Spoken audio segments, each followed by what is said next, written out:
On today's episode of Brand New View, we sit down with Jon Mann. A lifelong fan of film, Jon began honing his craft after graduating from Acadia University.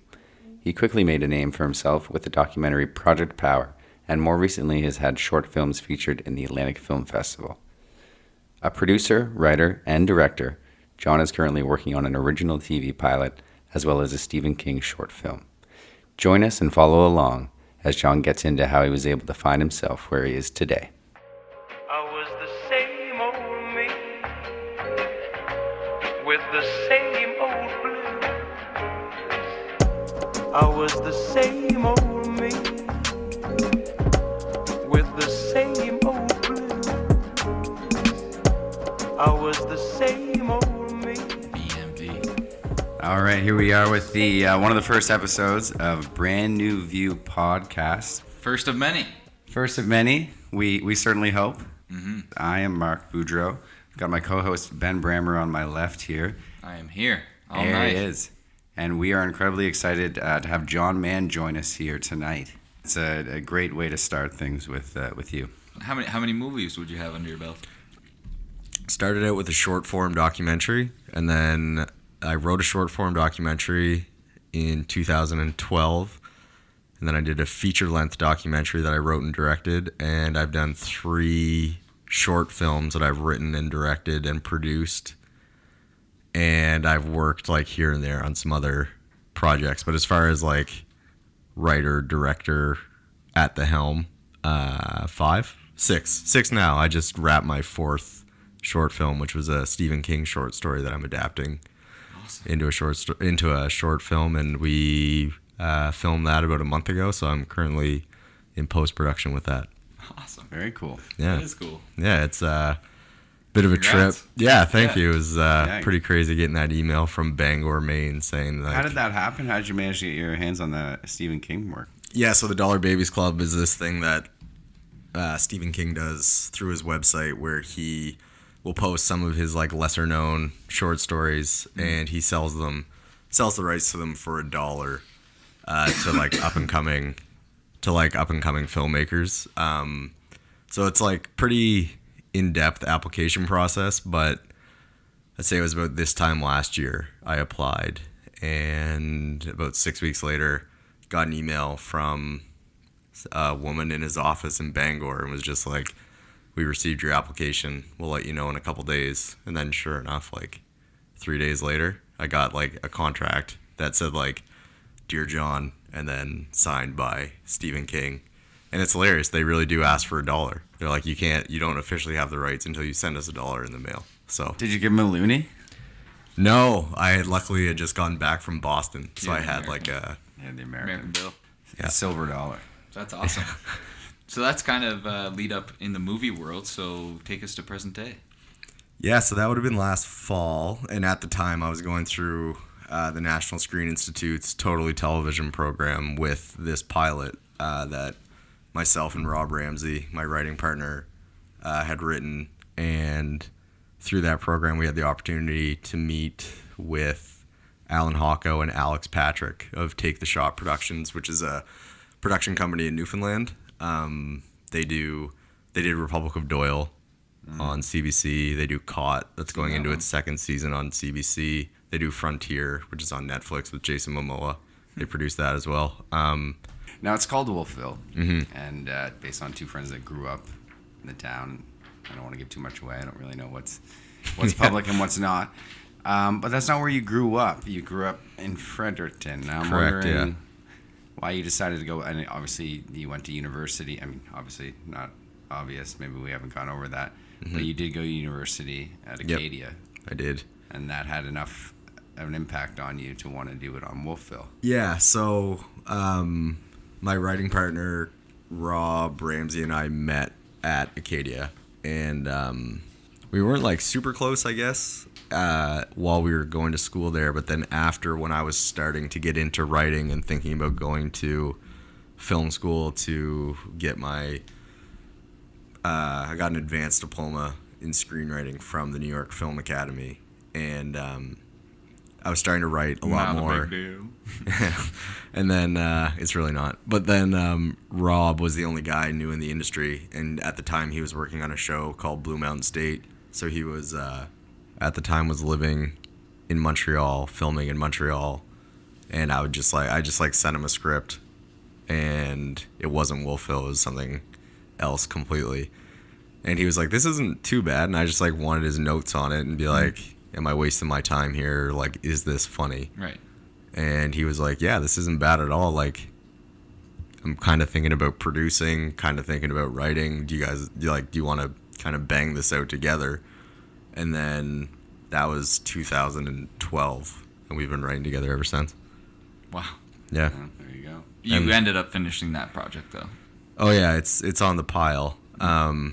It was when like mockumentaries were really big, so I can talk all day about this one because it's not going anywhere. Hopefully, it is registered though, so don't try and like anybody listening, don't try and steal my idea. But it's a mockumentary about the world's biggest male porn star, kind of like a Zoolander type world, like where that's a huge deal. Okay, yeah. And like this gives a lot to charity and is just like kind of changing the world. But then off camera, he's a very sad, depressed person, and he's like looking for love. And so it's like, anyway, we just like put our little spin on that, and like his little world, kind of like Entourage meets Zoolander, but in like that insane world.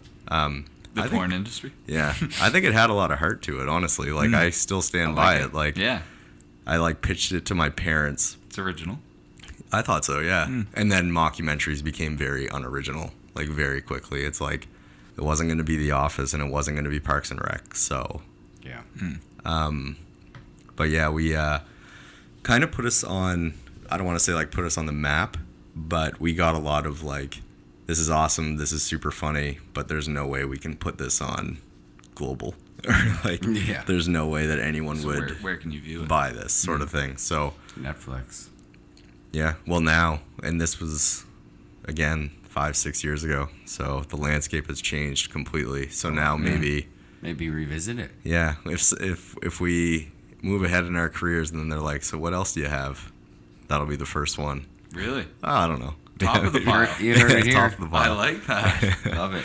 That's Yeah. great. Do you have any names for it? It was called Hard, Hard. and it was, the tagline was, "Sex is easy, love is hard," Nice. which is Wow, a quote yeah. from Ron Jeremy or someone equally as important in that world. Definitely. Yeah. So yeah, you grew up in Fredericton. Yep. What was that like? Great spot. Awesome Yeah. spot to grow up. Yep. I lived in a neighborhood where all It's my in New Brunswick for those It of you is, that yep. don't know. New Brunswick, Canada. Where That's Ben the is capital. East Coast. One of your hosts. The Well, six. like on its way to the East Coast. the 506 506, baby. There's a big beach there.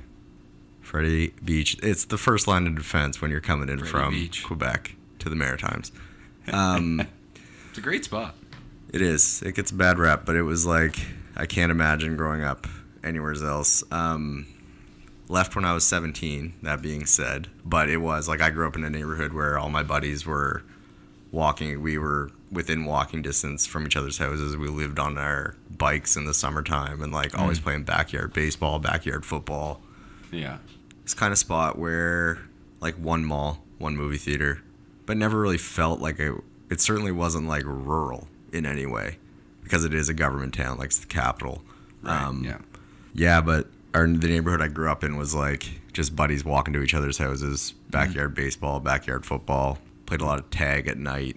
Yeah, it was a great spot to grow up in, and, like, growing up, it's definitely it doesn't have, like, the biggest film community there, and I certainly wasn't involved in it growing up at all, so I read a lot, and I watched a lot of movies. Were you, out of your friend group, was there anyone else really interested in films, or was that kind of just you? I don't know, I don't want to get this wrong. If any of them were listening, they're probably going to be pissed, but... I loved movies. What are you talking about? No, we used to rent movies a lot, like on Friday nights. That's kind of what we did, or we'd go see movies. But more so sports Yeah. was like the interest growing up. Who really instilled that passion for film? Oh, my mom. Yeah. for sure. Yeah, my mom is a huge movie buff, and she crushes like a book a week and has my entire life. It's impossible like to buy a book for her Wow. because she's already read it, sort of Read 'em thing. all. Yeah, and so she took me to see Jurassic Park, which came out in 1993, like the summer of '93. So I would have been like 3.5, turning 4 that fall, kind of thing. So she Wow. got me onto like the right track as far as movies go, and she introduced Early. me to Stephen King, Wow. probably at like too young of an age. And I have 2 older You sisters. seem okay. Yeah, I think so. You turned out well all right. adjusted. Yeah, but like all of his characters seem okay. But yeah, and I have 2 older sisters too who got me into watching like a lot of movies at a young age that I probably wouldn't have seen otherwise. Yeah. So I feel like my movie knowledge was, or like movie maturity in the 90s was like a little bit more advanced than kind of the guys I was hanging around with. Were you as involved as you could be? Like, were you working at the local movie theater or anything like that?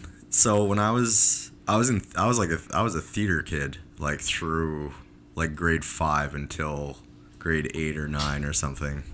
I was an actor starting out, which is hilarious. I had 1 paid gig I love that. toward the province of New Brunswick with Theater New Brunswick. Yeah. Christmas play called Ethan Claymore.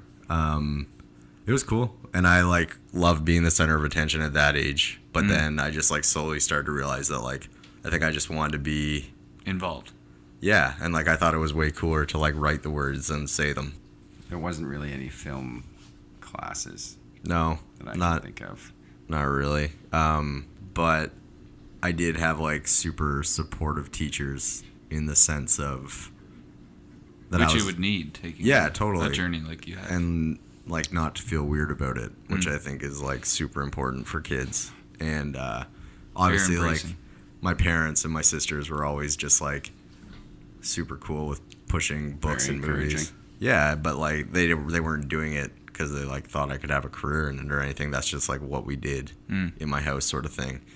And I had a teacher in grade 8, Madame Eagles, and there was a day that I was reading The Shining in class, and Such a staple book. yeah, exactly, as you do, as a 13-year-old, 12-year-old, and I kept like pretending like I was like had my head down, but I had the book under my desk, and she just like kept picking up on it, and she like threw me out of class, put me in the hallway, and I was like, yeah, I wasn't like mortified about it, but I didn't get in trouble a lot, so I was like, oh fuck. I wasn't like mortified, but I didn't get in trouble very often, so me getting like kicked out of class was like Wasn't very- that big of a deal. yeah. Anyway, it was like I remember the story, so it like left its mark. But then when I was out in the hallway, No, what I meant by not a big deal was just it didn't have, I guess it had a huge effect on you, but it didn't necessarily feel like the wrong move at the time. totally, yeah, and like I mean, looking back, like I got kicked out for reading, and so when she came out in the hallway, she was like, "I can't have you disrupting class, but obviously I can't get Mad you at in you for trouble. reading." Yeah, I can't get mad at you for reading." So she brought my book out into the hallway and was like, "Just read out here." Like that's an Such a awesome baller move. Yeah, such a Yeah. baller move. It's a G move. Yeah, I love it. It is. Everyone hopes for a teacher like that. Yeah, she was great. She was awesome. Shot shapers, we'll call them. Shot shapers. Shot shapers. Wow. I like okay. that. They're helping, you know. They're really focusing in on what's the message here. Yeah. She could have gotten mad at you easily for not doing your math work, but she saw an opportunity to let you do something you were more passionate about. Right. And Isn't that why we're in school? Yeah, totally. And like looking back, it could have totally like I could have shut The Shining and never read it ever again. Or never read a book ever again. Boom. And All then of a like sudden I you're on hate a different school. path. I'm out of here. All of a sudden I'm drinking behind the middle school. As if you weren't doing that already. Right. That's great. So she had an amazing impact, Miss Eagles. Your family seemed to have had a large impact. Yep. How do you find yourself in all of this? Like I was always writing, but never necessarily like showing it off or anything. And like looking back, I know that I could have, but I mean, I think everybody feels weird when they're like 12, 13, going through puberty and just like trying to be as normal as possible. Everyone's trying to fit in. Yeah, so like, You don't want to make the wrong move, so you make less moves. yeah, there you go. Exactly. And even to this day, like I have the same buddies. I obviously have the same family. And looking back, they probably would have been like pretty stoked if I had showed them stuff. But I mean, my parents who were just like guiding me and just like loving that I read. And then I had friends who were just like the funniest human beings that I could have been around and like super creative without even realizing it. And we were just always trying to like outdo each other and be the funny one sort of thing. So I think I feel like, and I was like way down on the list. Like if there were 7 of us hanging out, I would have been like the 8th funniest person in the room kind of thing. So That's I think pretty I was, funny right there. So. I was able to just kind of be like a wallflower and watch them be funny and like develop a voice through them or develop like a taste through them. As so if you were writing for them. yeah, I guess so. Or like what That's would an amazing look at it. yeah. Yeah, like Wow. what would make the boys laugh if they read it on paper kind of thing. And that's I like definitely that. how it started, I would say. I was always way better like after the fact. And when I realized that you didn't have to be, it's like if you weren't funny or cool on the spot, you'd go home and I would like go home and think about like what could I have said or like what would have been funny or what would have been like I do that all the time. yeah, and then you just like write that down. So That's so cool. I should Yeah. start writing those things down. yeah, you should. Well, that's amazing. So it seems as though a lot of your past has shaped where you are. So was there ever a moment where the light bulb went off? Yeah, in like grade 10, I started to get like that's like I got my first iPod kind of thing and was just like constantly constantly had my headphones in, still do to this day. Again, was still reading Stephen King and I was reading Cujo at the time and like listening to a lot of like early Kanye. Well, at the time it was just Kanye, like his early stuff. But I remember hearing a lyric of his and it was the first time that I had ever thought about like people as writers. And I was looking up to him so much because I thought he was like the coolest dude on earth. And Shout out to Kanye. yep. We all did. He sure had us duped, but that's Yeah. We don't have enough Pre time to go 2016 there tonight. Kanye. that's on the special features disc. And he had a line that was, I'm trying to right my wrongs, but it's funny them same wrongs help me write this song. And I was just like, oh man, like Kanye's a writer too. And then I was just like, oh, wait a minute. Like you don't have to be this like, I just always thought of writers as like old dudes who like, my voice cracked there. And Old some, like, dudes. We're keeping that. Like old dudes who kept to themselves kind of thing. And then dusty bookstore. yeah. And then now you see Glasses and white hair and huge, Yeah. huge eyebrows. surrounded by cats, picture. which hasn't changed much apparently. Right. And then I just started to think about it in this whole new way that like you can be a cool writer, and then started to think about, or not, you can be a cool writer, you can be cool and be a writer, and then started like reading differently. And we've discussed this off podcast where we suggested there is no such thing as writing school. You don't just graduate and then all of a Right. sudden proclaim yourself as a writer. Yeah, no one like hands you a pen and Yeah, a check Exactly. and says like, Congrats. Exactly. you're a writing intern and then work your way up kind of thing. So it was like it graduated from being like me writing in my room. I used to write movies like as a kid that I had already seen. Like I would try and like duplicate it on the page. I have like a vivid memory of being like a 5 or 6 year old and rewriting the movie Anaconda with Jennifer Lopez and John Voight. That's a true story. I was at my dad's office on Brunswick Street in Fredericton at a typewriter in his office being like, and then the snake comes kind of thing. And like, Cigarettes or no? cigarettes? I just picture cigarettes with a Oh, yeah, I yeah. know you're sick. So. Yeah. Me hacking darts and drinking whiskey at a typewriter.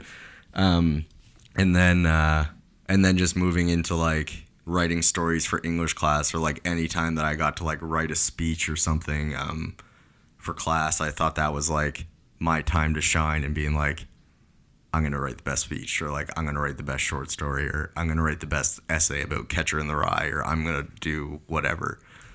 And still not realizing like, dude, this is clearly what you love to do. So Blazing a trail and not feeling the flames behind you. yeah, exactly. I had no clue that all of it was practice. And like there was another moment in grade 9 where I just reminded myself of it, writing speeches. And I wrote a speech. Moral of the story here, folks, stay in school, because, I mean, if you're listening at all, this is about the 5th example of how this man is shaped from school. And hilariously, I was a terrible student, like all the way through Acadia as well. Like I got a lot out of it, right? Yeah. Yeah.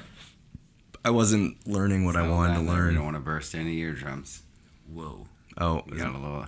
But Ben you got got a a lot little out of it. excited. you over get there. excited, yeah. That's fine. I'm into this. We're all excited. Go back to where you were. Yeah, so Grade 9. grade 9, it was English class, of course, which was always like the one class that I always did well in. And we had to write a speech, and I wrote a speech about why I hated school. And I got nominated to go to regionals. So like best class, best in the grade, nominated to go to regionals. I said no, probably because I was like nervous. But looking back, I'm like, that probably sounded way more badass than I meant it to. Like, Yeah. why I hate school.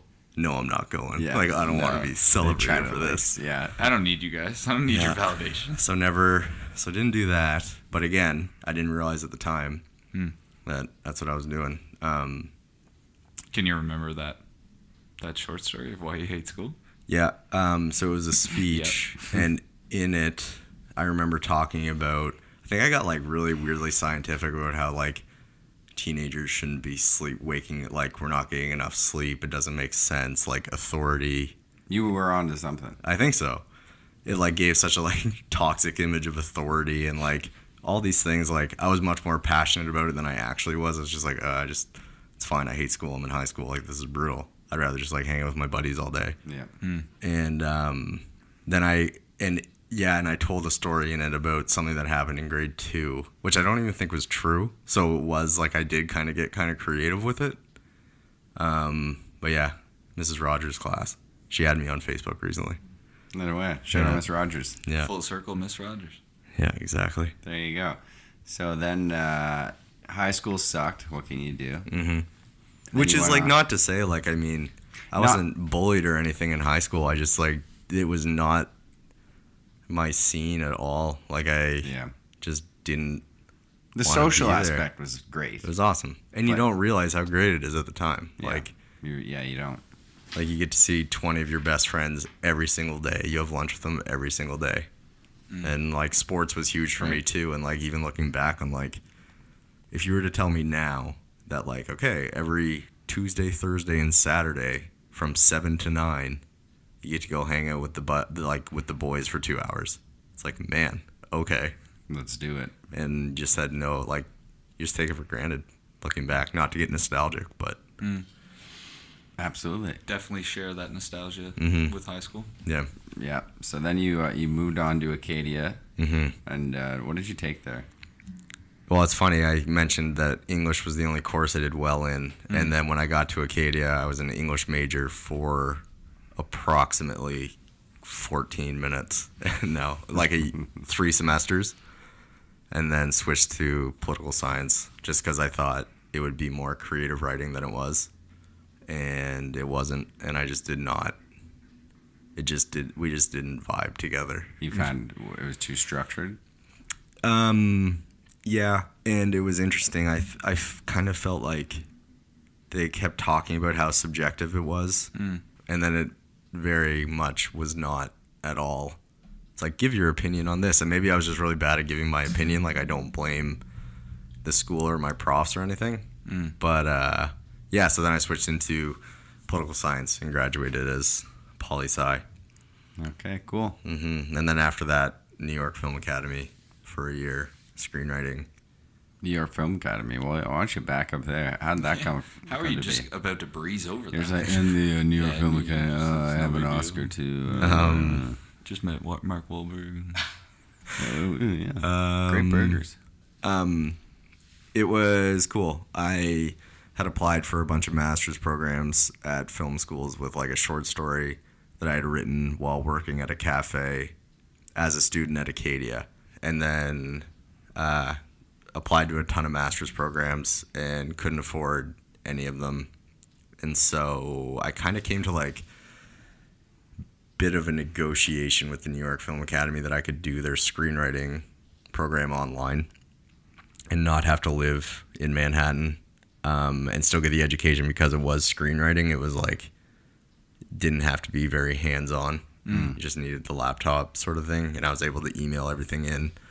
So I took that story and then turned it into my thesis script, which became the first script I ever wrote, called First Breath After Coma. It was a 120-page like feature-length drama about this guy who got mixed up a little bit, but it was kind of like a Good Will Hunting meets Shutter Island, and it's like the future of psychology. This kid's like 18, has this great career ahead of him.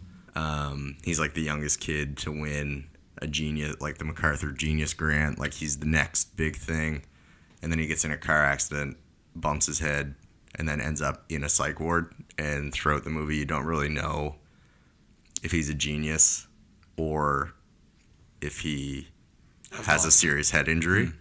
And like you're kind of, it's all from his point of view, and then at the end the truth is revealed. And while I was doing that, while I was studying, I was working full time and writing at lunch in a Subway, like Subway restaurant. And then I would no come. Subways up here. Yeah, no, just to keep it Dartmouth. And then at night I would go home, and I was working on my first feature documentary that I was writing and directing and editing all at once. So those 2.5 years were pretty busy. I can't believe it happened. Like, knowing me as a person, looking back, I'm like, I don't know how I didn't just fold it in. Probably safe to assume you were passionate about it. Yeah, I think so. Yeah. Were there And moments? I mean, you were working full time throughout, so it's not as And if you were. honestly, I think a big part of it was that I hated my day job, and it was such a motivator to be like going to work on the script at lunch was like an escape, and I would look forward to it. Yeah. What were you doing during the day? I was working at a not-for-profit, non-government, so like a not-for-profit NGO that makes businesses and homes more energy efficient. Okay. I was in a call center, pretty Sounds much. really clean. I learned a lot there because it taught me absolutely what I did not want to do Yeah. with my life. Sometimes a hard lesson to learn, but often very fruitful. Oh yeah, like I used to get sick to my stomach thinking about having to go to work Yeah. in that office the next day. It was, That's enough of a motivator. yeah, definitely. I've been there. It's funny too though, like if people, I feel like such an old man, but like if anybody complains to me who are like in their early 20s and working their first like 9 to 5, just like, you have no idea. Like, yeah, I feel like that's like how it should be. Like your first job's not going to be glamorous, and it's just like how you bounce back, or like what you're able to learn from it, or Right. what skills you can take with you. You gotta be past that. Yeah, and you can't be negative during that period because, or else you're not going to pick up the lessons. Or It starts to eat away at you. Like I was so, even like backing up back in university, was so cynical about everything. And I think it's because like I had this passion for writing and filmmaking and everything, which I didn't even know at the time, but like I didn't know where to focus my energy. So I was like grinding through my undergrad, putting in the time, and then I just like complained a lot about movies and TV shows. And it's like semi-embarrassing to look back on that I like spent all that energy. Like, who was I to be like chirping a major network show or like a blockbuster movie? Like I was just this like little pipsqueak kid who was just directing his energy in all the wrong ways. Good word choice. Yeah, and I think that it came out like very negatively, and just like I was an internet troll, I guess. It was like the early days of Twitter, and just like so stupid looking back. And like to this day, I see people who are like that, and it gets me like so fired up, where it's like not being interested in stuff is cool, like air quotes. But it's like not, like it's okay to be excited about To stuff. not care is so cool. Yeah, and like it's okay to be excited about stuff, and it's okay to like things that are mainstream. Yeah, it's Like, okay it's to fine. be cheesy. It's okay Yeah, to show your totally. emotions. Totally. And that's, I mean, if I said that a year or two ago, I would have been like, what are you saying? But like, people expend so much energy on others and things that just have nothing to do with them. And it's like, direct that towards yourself. Totally. You could do so much. You can take the So high road much. so easily too. Yeah. Takes a lot of practice. I mean, it Yeah. doesn't come easy for most folks. I can speak for myself. No, It's and I easy would to often project. point the finger. Yeah. Yeah, and it is certainly easier to use it as like a defense mechanism of like, no, that's not cool. I'm cool. That's not cool. You know what I mean? Just it seems exhausting. Like I just didn't. It's a lot easier to just take responsibility for your own actions versus Totally. getting upset over others. Right. And just being Agreed. overall more positive just helps. You have no idea how much it helps. Yeah, and you never know like A little bit who of you're gonna meet optimism. because of it, or like what's gonna come out of being like a cool, nice person. Yeah. Like being nice is cool. Like that's cool to me. I don't know. Being Right. funny is cool, but you don't have to like be funny in like a drive it down your throat kind of way. yeah, like I hate blockbuster movies because they make so much money. It's like yeah, they usually make money for like a reason too, because they're Or like good. people who hate In a on business, that's the goal. Yeah, people who hate on Michael Bay. It's like, well, he's not trying to be Steven Spielberg. He's trying to make movies. Bayhem. Yeah. Michael Bayhem. Bayhem. I like that. Yeah. Yeah, he has qualities, and like I feel like maybe it came from a spot of like total pretentiousness that was not validated at all, or it shouldn't have been, because like maybe I did watch a lot of movies, so maybe like I did have a movie IQ back then, but like who was I, or who was anyone else to be like, you're not cool because you like Transformer movies, or you're not cool because you like the Hunger Games or whatever. Like, I don't know. It's I'm just like, What does cool even mean? So subjective. yeah, exactly. So what is cool to you in terms of movies? That's good. No one's ever asked me that before. I like originality, obviously, over anything, and like I feel like you can watch a movie, and whether it's like a huge Marvel movie or a big movie with like Dwayne "The Rock" Johnson, or just like an indie flick, like you can tell when a movie isn't trying to be anything that it's not. Like when they lean into, like, if you go see like a movie like The Avengers, like they know exactly what they're trying to do, and they know exactly who their audience is. So they're like, Not trying to be anything they are. yeah, they're unapologetic about being a superhero movie, and like that's cool and that's refreshing. Like Black Panther was an awesome movie and was like refreshing. Right? And then They knew exactly what they were.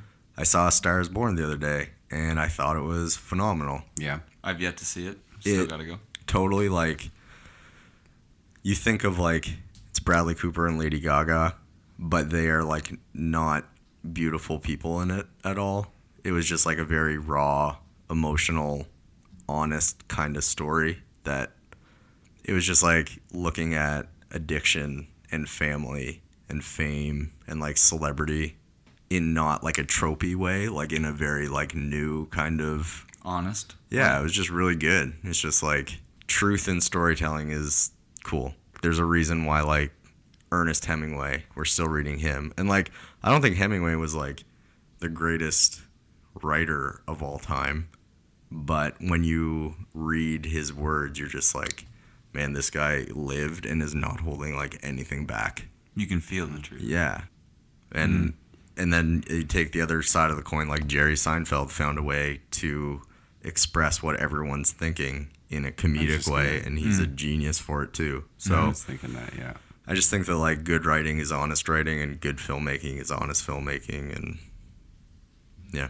Everyone, I mean, if you can relate to people on any type of level, Mm-hmm.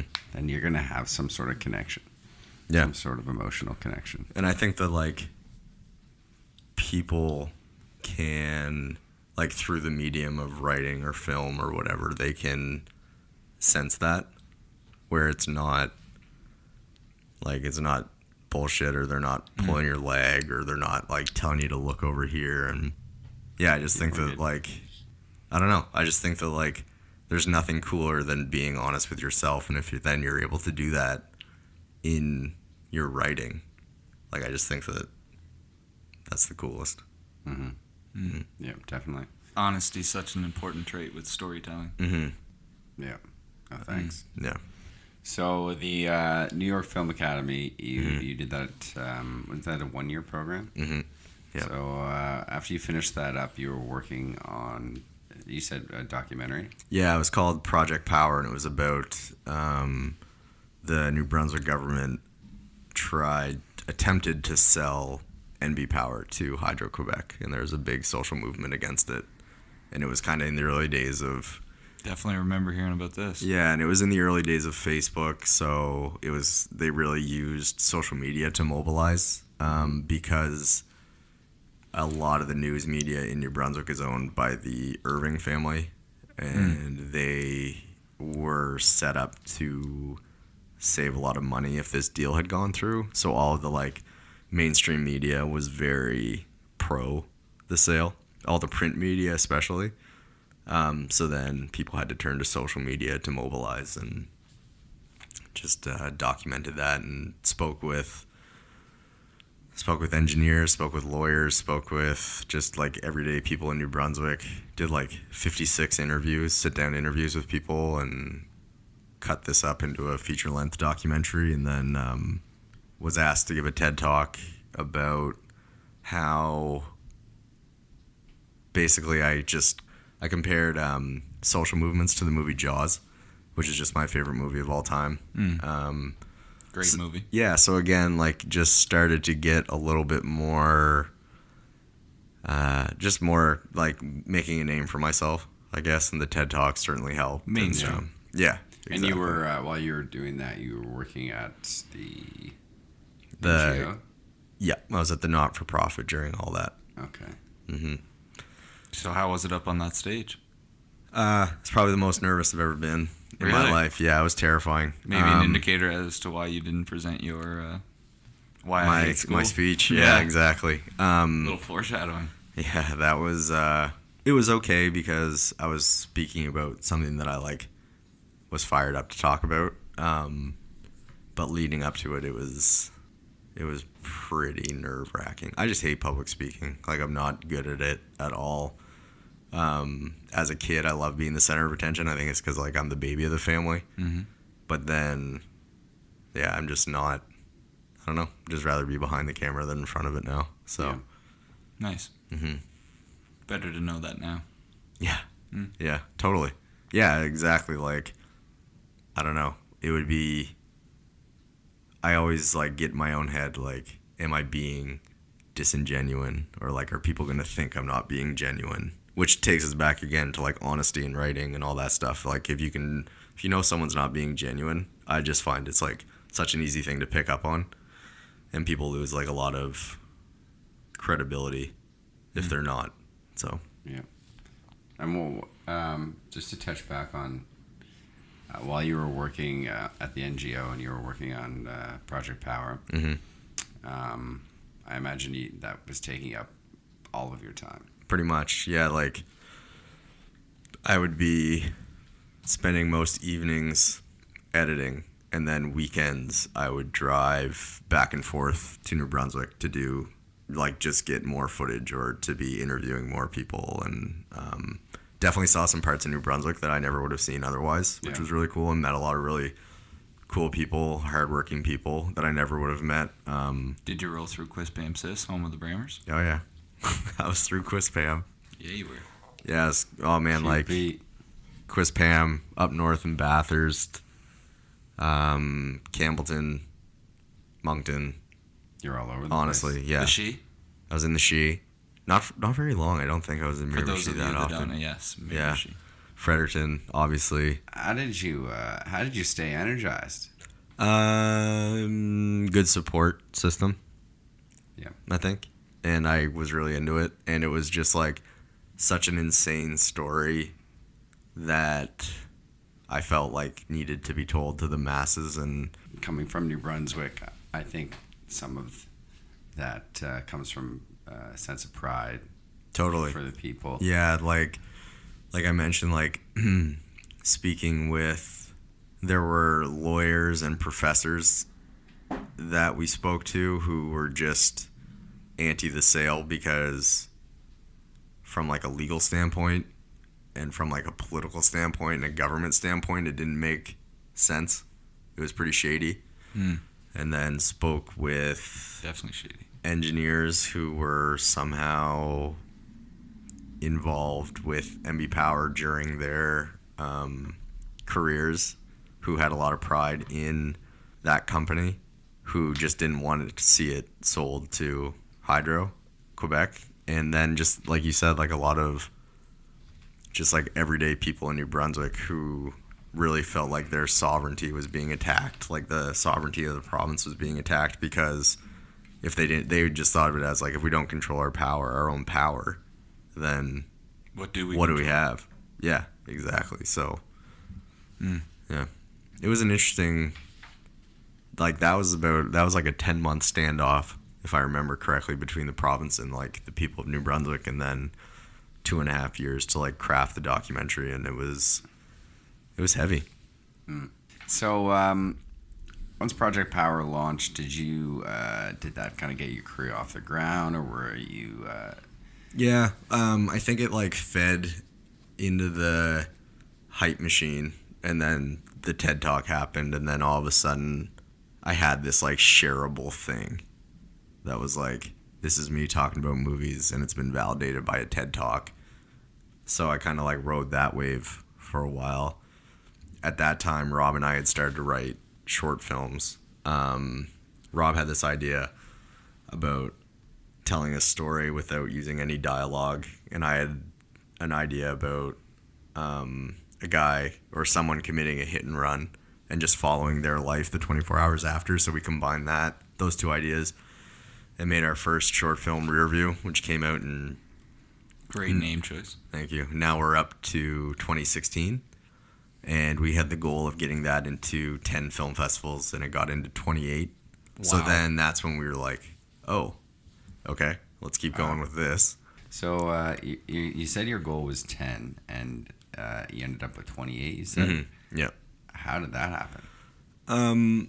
Looking back, we've had like a few, like Rob and I have talked about this a few times. We think we became really big in like Europe and some parts of Africa, and we think it may be because there's no dialogue. So when they have to fill North American seats to their film festivals, it was very easy to choose Rear View, and that wasn't anything that we like tried to do. Wasn't planned. No, not at all. And I think that like the story's there, and we're like very proud of that film.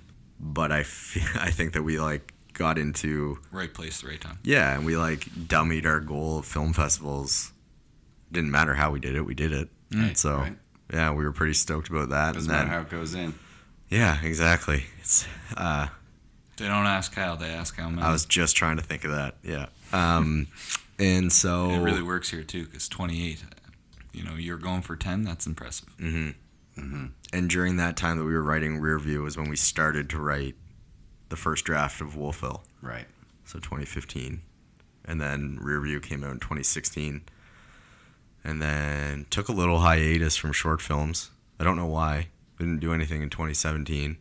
And then 2018 we did Missy and Cahoots, which was just at the film festival here in September. Right. Yeah, so they're on the film festival circuit right now while we're trying to get Wolfville off the ground. Amazing. It really is. Yeah. It's so cool to hear about it. I'm not as familiar as I'd like to be with this world, but listening to you speak about it, it's pretty amazing. It's a lot of like get up and go and self-motivating. I mean, driving to and from on the weekends, working while you're working. Yeah. And then I guess that Missy and Cahoots, we shot last Remembrance Day weekend 2017. And then Thanksgiving weekend this 2018, we shot Popsy in Fredericton, the Stephen King project, which is in post-production now. And just like always making sure that you're working on something and like always building the resume. When did you learn that? Because you've always been working on something. Yeah. I mean, if we go back to when you first saw Jurassic Park, you've been working on movies ever since. Yeah, I guess so. I think it was more so my parents were just very like candid in being like, why would anyone give you money to be a director right now? So they were just like, show what you can do. Like, go do it. Like, who's stopping you from going to meet with people to talk about or to learn how to make a short film sort of thing. That's liberating now.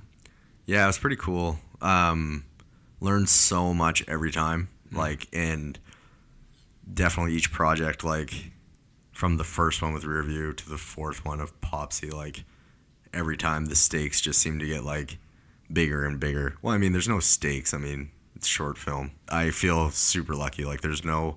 It's kind of like running a marathon. You don't enter the next one if you don't think you can beat your previous time. Right. Yeah, You're and not like... gonna make a movie if you don't think it's gonna out the... Yeah, and previous I always approach, like, every project to be like, this is going to be the greatest short film anyone's ever seen. How can we make it better than the last one? Yeah. That mentality. And also you just learn how to, like, you learn what you spent too much time on previously that you don't need to spend as much time on. It's a chance to improve upon. Totally. You learn how to schedule. You learn You take bits from what you've previously worked on and then apply. how to budget. Just, like, those kind of, like, background business type things that you do You need to learn on the fly. Yeah, exactly. There's no other way but to be in the deep end. Yeah, and like on a shoestring budget, which we've had, it's kind of fun to get creative with the not creative stuff. Approaching it as the same way that you would, the same things that I learned working in offices that I didn't enjoy being in, I always want the culture around our films and like the process of filming, especially like during production, to be fun. And like I want people to enjoy themselves because honestly at the end of the day, like we're making movies here. Like I don't know what is greater than that. So many tortured artists, like we're back to the like being cynical, like no one understands me. It's like, yeah, that's tough to go through, totally. And you do, but just making a short, like have fun. Making a TV show, have fun. It is stressful, but like you can be stressed out doing a million other things, and I get to be on a set. So Yeah, I think so many people get so caught up in the situation they're in that they spend no time trying to think how can they get out of it. and that's not to say that I don't get like super stressed out or have Who like doesn't, right? panic attacks, but We've all been there. yeah. And like I'm sure that you guys like have found with podcasting is like, or like hosting a podcast, podcasters, there's not much difference between like wanting to do it and doing it. I know. Like it's true. And it's such a fine line, and there's no real hurdle other than like doing it, like deciding to do it. And this is gonna sound ridiculous, but in 2012, the Leafs were famously up 4-1 in Boston with 11 minutes left in Game 7. And I learned... This is for all you Leafs fans out there. Yeah, or Bruins We fans. will relive this all night. But I just learned from that situation, like literally nothing is done until it's done. Like you have to like see things through because no one is going to just like... You just learn that like no one's going to do it for you. So why not do it? And I think for so many people, they don't realize that it really just getting going is so much of it. They think, oh, well, I'll get started, but then it's obstacle after obstacle. When in reality, once you get going, it's open. Like it. An idea is one thing. It's applying that idea. Totally. Like if you have a good movie idea, or like, I don't know, write it. Go for it. Why not? So Talk many about people it. have so many Pitch it good to people. ideas. Yeah, like You just stick with it.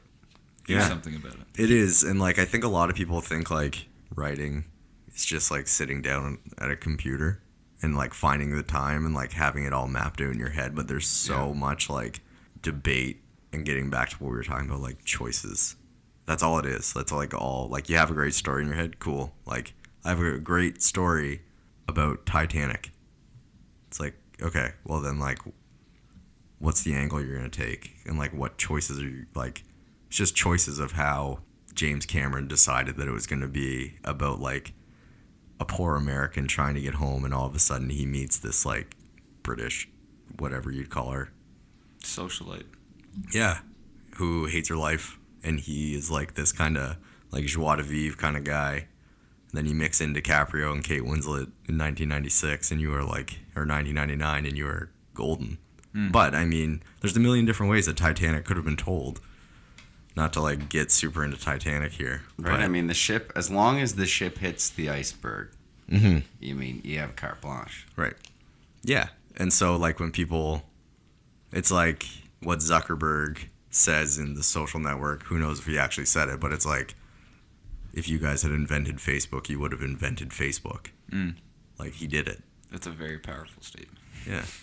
People do have great ideas for movies all the time, and if it's like self-doubt or fear of failure or whatever.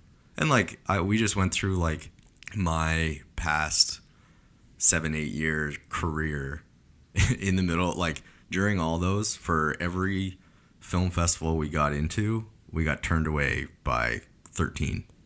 And for every Wolfville we wrote 4 other pilots that we spent 8 months on each.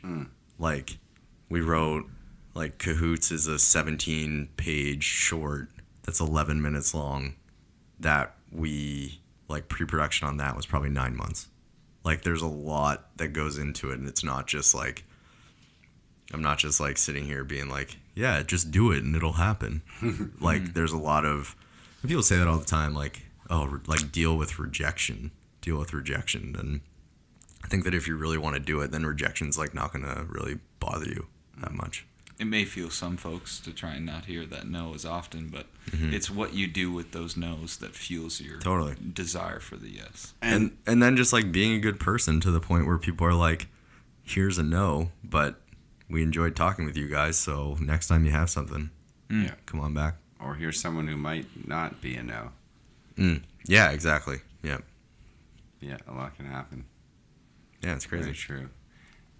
Do you find, I think the problem with a lot of people, and me as well, I had this attitude of, oh, well, those people who have done all these things, you know, they're different in some way. But they're not, you know, they're other human beings. I love for people to just have the attitude, why not me? Because it's got to be someone. Right? Yeah.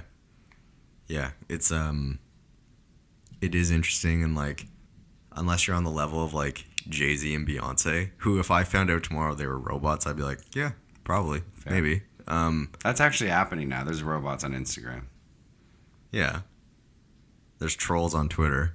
But I mean, like, not like bots. Like, they're real robotic people That like post. that post pictures of themselves. It's fucked. That's pretty It's crazy. messed up. Do you follow any of them? No.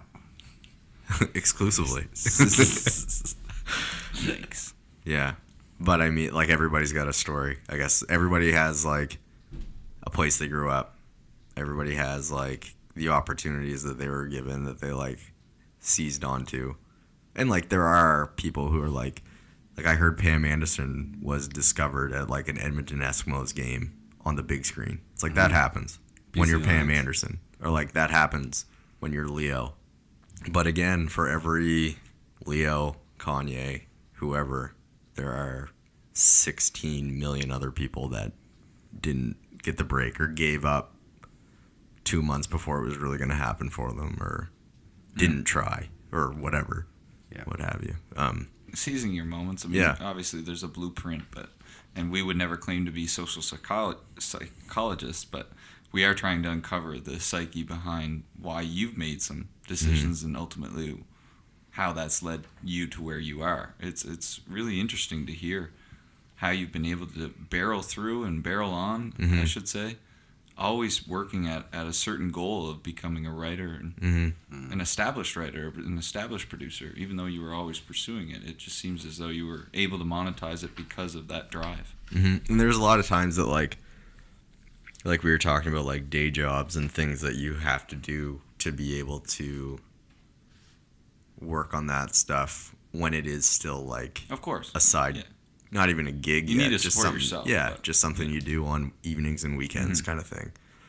I think that there are definitely times that you get discouraged, and that's totally fine. It's like you always see that like classic graph where it's like what people think success is and what it actually is, and like that's super true. But I never really had, like, I have goals in my mind now that it's starting to happen, but at the time it was just like I want to be able to write and quit my job. Like that's what it started as. Like I just want to be a writer and I want to make movies and this is what I like to do. So it was always like kind of like baby steps of goals too, without even realizing like what I was working towards, which is important because like my mom always says if I'm ever like stressed or we're going through a rewrite or whatever, and I think it applies for like a lot of things, and it's how do you eat an elephant? And it's one spoonful at a time. One bite at a time. Yeah.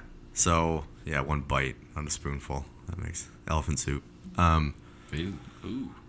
So yeah, it just always became like this incremental thing about making the right personal decisions, making the right business air quote decisions, career choices.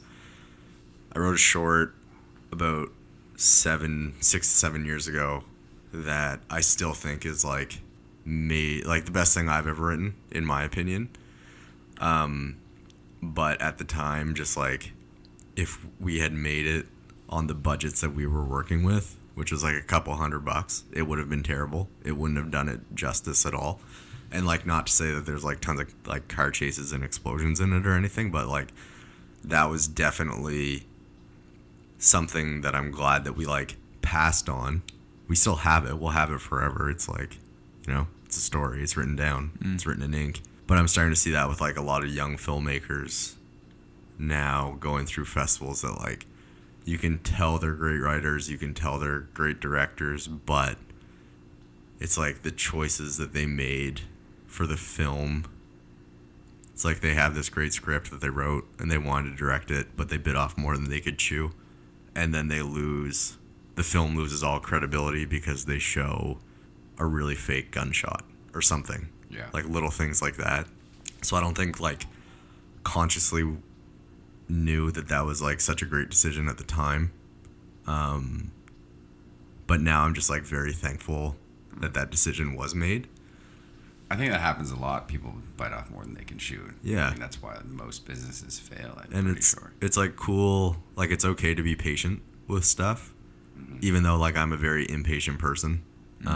Especially when you're driven and you know what your goal is. You want results fast. Totally. And like anything that I can do, if I can reply to an email right now, I'll do it, kind of thing. If it means that like I'm saving time later. Tomorrow. Yeah. Do what you can tonight so that tomorrow is that much easier. Yeah, exactly. Or like it just means that the person will wake up with that in their inbox tomorrow morning and I don't have to wait as long for a reply, or just like keep the process moving. So I guess like maybe that's a good thing to like come back to, is like that's all I've ever been wanting to do, is just like keep the process moving. And would you say you've always known that, or I think so. you always wanted to, see the needle? Yeah, and then the steps and the goals kind of became organic as opportunities and like the hype machine started to grow, or whatever you call it. It was never like a conscious thing of like, I'm going to do this, and then I'm going to do this, and then I'm going to get offered a TED Talk, and then I'm going to make our first short film, and then it's going to get into a bunch of places in Europe, and then we're going to do that. Like, it was never like that. It was like, it was just like one thing after the other. So it has become like this natural flow of, it's like, well, I guess we do this next because now we have these contacts and we've created these opportunities for ourselves. And I feel more ready as a writer for X, Y, and Z, and I feel more ready as a director for ABC or whatever. Just getting back to like, I think you have to, one thing is you super have to have like lofty goals, but you also have to know your limitations. There's never a point that I felt like it should be handed to me or that I ever felt like, oh, I can do that. I think I always knew that I could like carve a career out for myself. But there are still things today that like I wouldn't know where to begin if they were like, John, we want you to go write for Ozark. Like, ooh, that show's it's too good. I am not ready for that at all. And like that would be a crash and burn situation. You know what I mean? Or like you get like, it's inspiring to watch a show like SNL that like puts that stuff out every week. And it's like, yeah, I don't think that there's any reason why I couldn't get there.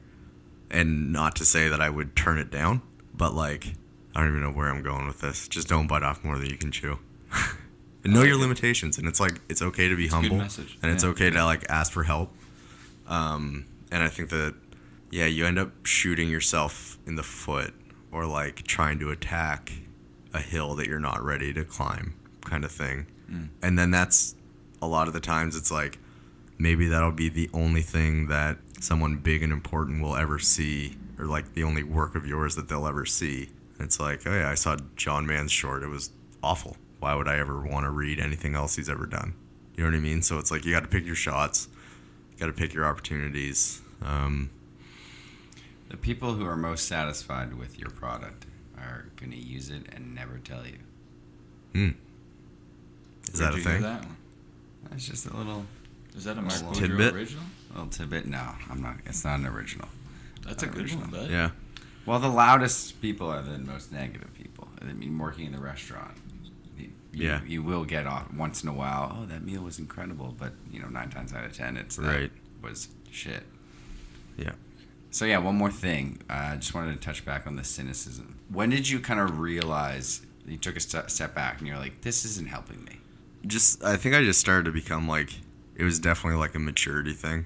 And just, an adult. Yeah, Yeah. I guess probably when I started to like pay my own rent or like something. Like there's so many bigger things out there than to complain about what other people are doing with their lives or like what other art people are making or like, and like I always find it interesting, like when people, like just an example, if you see someone out running who's like overweight and they're like laugh at that or like whatever, it's like, yeah, they're trying. Yeah. And it's like, I don't know, that was just like such a kind of light bulb thing. That's just like that. It's a good example. That definition or like that situation never happened, but that's like the best way to put it into words. It's like, why would you ever make fun of like Someone a big trying person to at the better gym? themselves. Yeah. Like, they're there. They're there. Yeah. Doing They're it. laughing. Everyone is on the couch. Yeah, exactly. But yeah, I think it was just like a maturity thing. Started to become more grateful.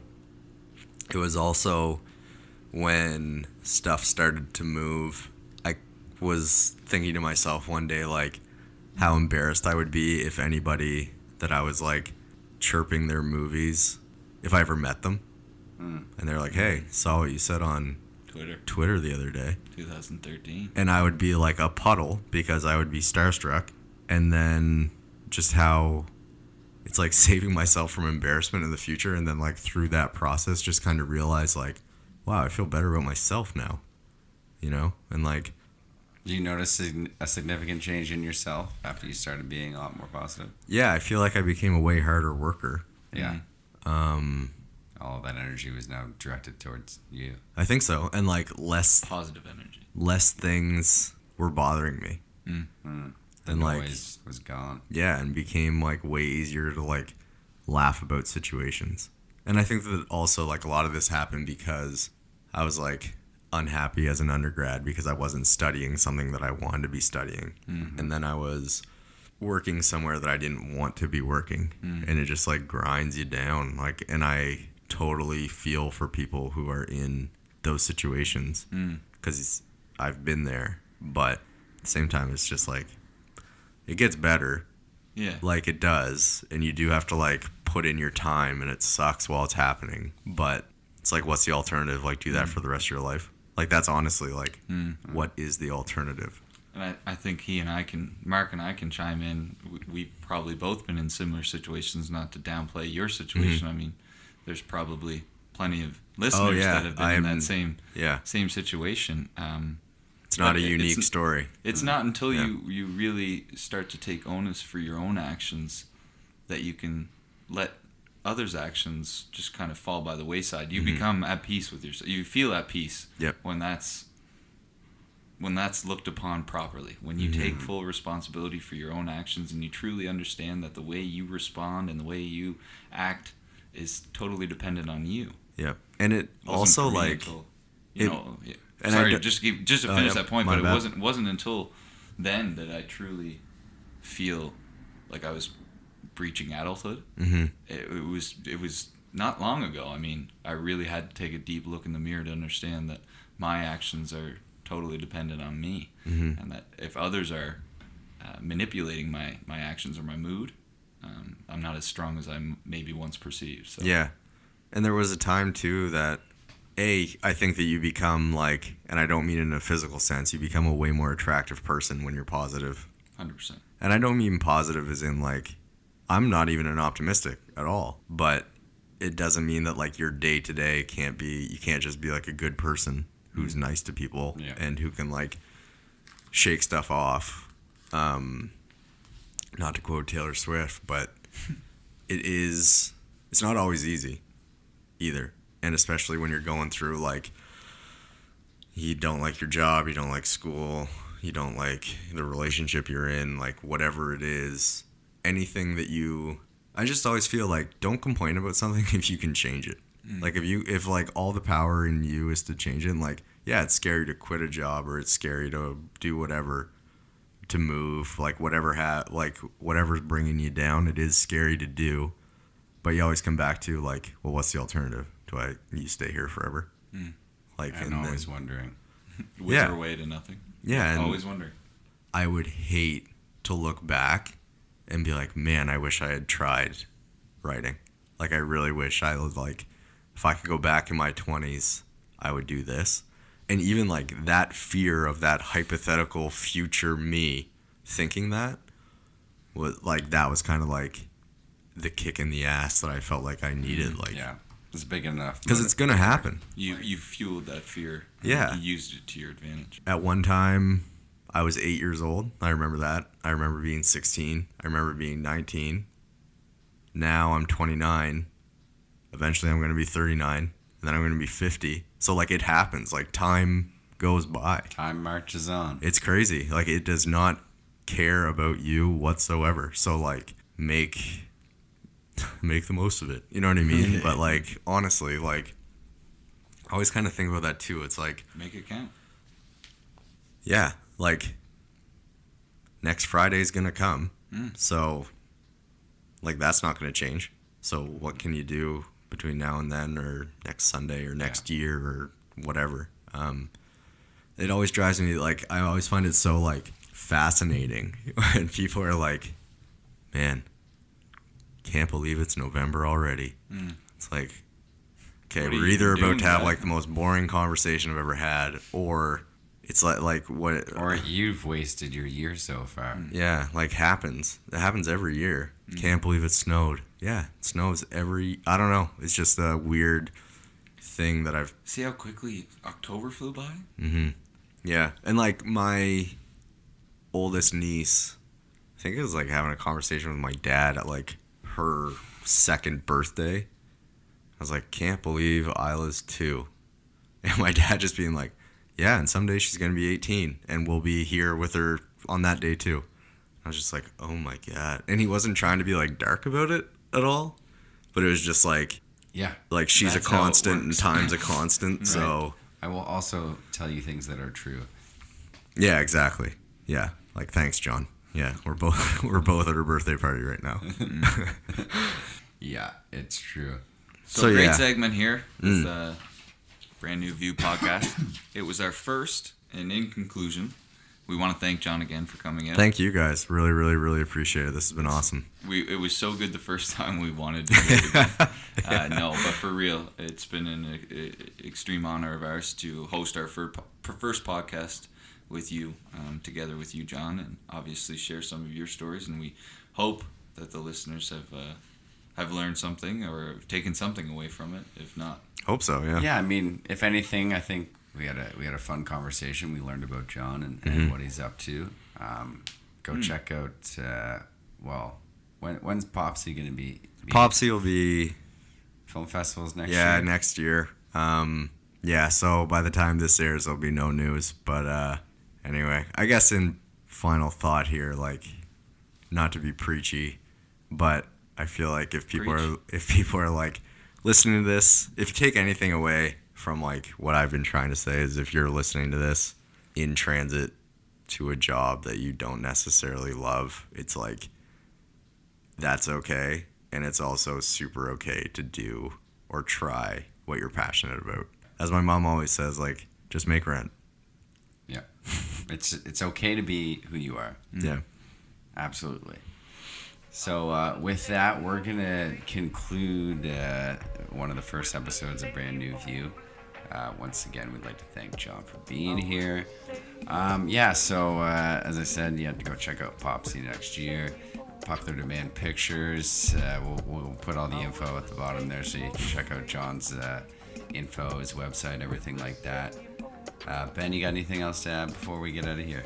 I just want to thank everyone again for tuning in. We're incredibly fortunate to be launching this and working together, sharing stories about exceptional individuals, those that have changed their view, followed their passions, and have been able to monetize them. Essentially, that's what we're all in for, right? It's awesome what you guys are doing. Appreciate it, Jon, and we appreciate you being here. We'll see you next week, guys, Tune in next week, gang. for a Brand New View. Cheers. With the same old blues. I was the same old me. With the same old blues. I was the same old me. With the same old blues. I was the same old me. I was the same old me. I was the same old